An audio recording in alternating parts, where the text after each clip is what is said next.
ही अशी कथा आहे की प्रत्येकाच्या डोळ्यात पाणी आल्याशिवाय राहणार नाही. नक्की ऐका. मी स्वयंपाकघरात उभी राहून रात्रीच्या जेवणाची तयारी करत होते. ऑफिसमधून परत येऊन मला अर्धाच तास झाला होता. उष्णतेमुळे माझ्या मानेवर घाम चिघटला होता.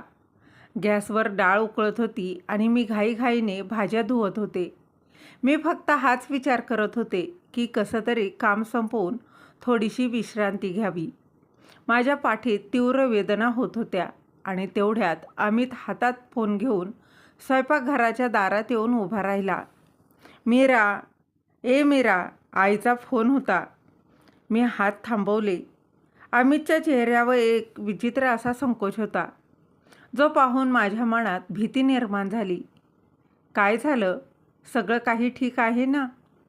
अमित म्हणाला, आई बाबा येत आहेत काही दिवसांसाठी. त्यांच्यासोबत आत्या, फुफाजी आणि दीदी पण येत आहेत, तेही मुलांसह. माझा श्वास जणू घशातच अडकला. आमचा गुडगावचा हा फ्लॅट खूप काही मोठा नव्हता आणि लहानही नव्हता. फक्त एक बेडरूमचा. किती लोक येणार आहेत आणि किती दिवसांसाठी? अमितने माझ्यापासून नजर चोरली आणि भिंतीकडे पाहू लागला. फक्त 1 आठवडा, कदाचित थोडे जास्त दिवसही लागतील. मी काहीच बोलले नाही. मला चांगलंच माहीत होतं की अमितच्या कुटुंबात 1 आठवडा हा आठवड्याचा खरा अर्थ कमीत कमी 20 ते 22 दिवस असतात. मागच्या वेळी जेव्हा ते आले होते तेव्हा माझ्या रात्रीची झोप उडाली होती. अमितचे आईवडील आमच्या बेडवर झोपले होते. आत्या आणि फुफाजींना लिव्हिंग रूमचा सोफा दिला होता. अमितची बहीण ही मुलांसह खाली गादीवर झोपली होती आणि मी अमितसोबत स्वयंपाकघरासमोर पातळ चादर टाकून जमिनीवर झोपत होतो.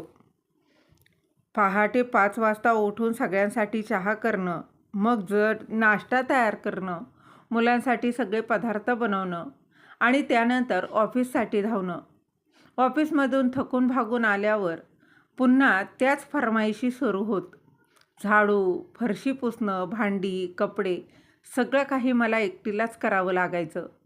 जेव्हा मी थकून बसत असे तेव्हा सासू म्हणायच्या की आजकालच्या नोकरी करणाऱ्या मुली खूप कमजोर असतात ना.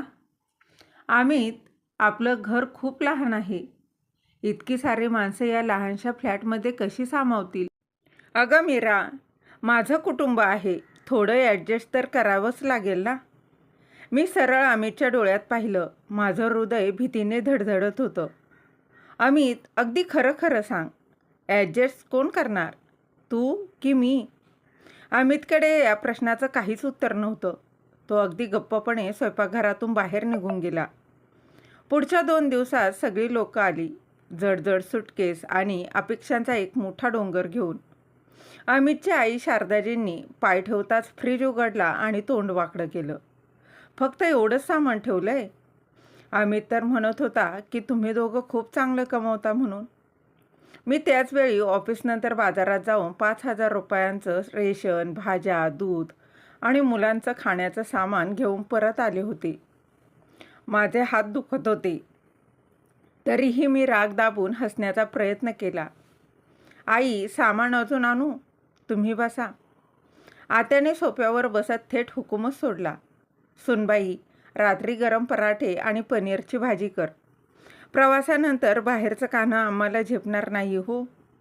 अमित बाजूला उभा राहून हसत होता. जणू त्याने खूप मोठा पराक्रम केला होता. त्याला याची पर्वाही नव्हती की मी सकाळपासून उपाशी होते आणि पाय सरळ करण्याच्या अवस्थेतही नव्हते.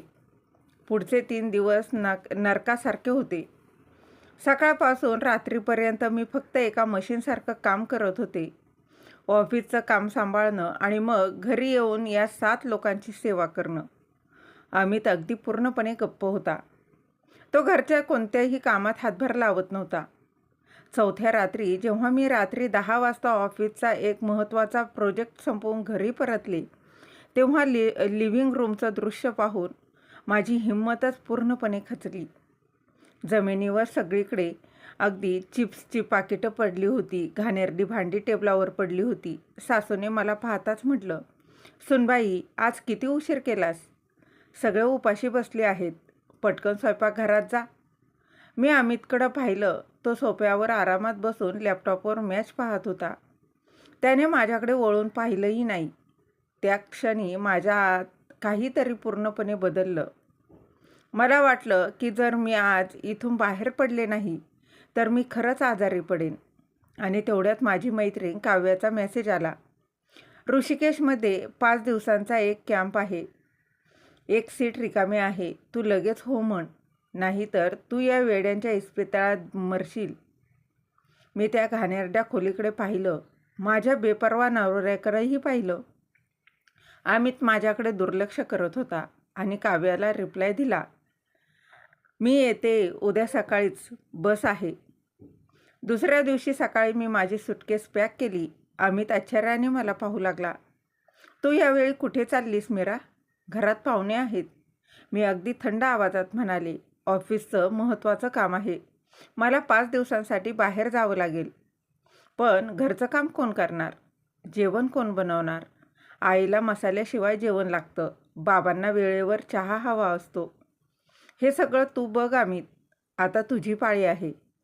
सासू खोलीत येत ओरडून म्हणाली, सासरी पाहुणे असताना सुना अशा तोंड वर करून बाहेर जात नाहीत. मी पहिल्यांदाच माझ्या सासूच्या डोळ्यात डोळे घालून पाहिलं. माझं संपूर्ण शरीर अगदी रागाने थरथरत होतं. पाहुण्यांनी जर सुनेला माणूस न समजता फक्त मोलकरीण समजलं तर सुनेला आपला जीव वाचवण्याचा पूर्ण अधिकार आहे. संपूर्ण घरात आता शांतता पसरली. मी माझी बॅग उचलली आणि मागे न वळता घराबाहेर पडले. तर मग मित्र आणि मैत्रिणींनो, मीराने जे केलं ते योग्य होतं की अयोग्य कमेंटमध्ये नक्की सांगा. आणि कथा आवडली असेल तर कथेला लाईक, शेअर, सबस्क्राईब नक्की करा. भेटूया अशाच एका नवीन कथेसोबत, नवीन विषयासह. तोपर्यंत धन्यवाद.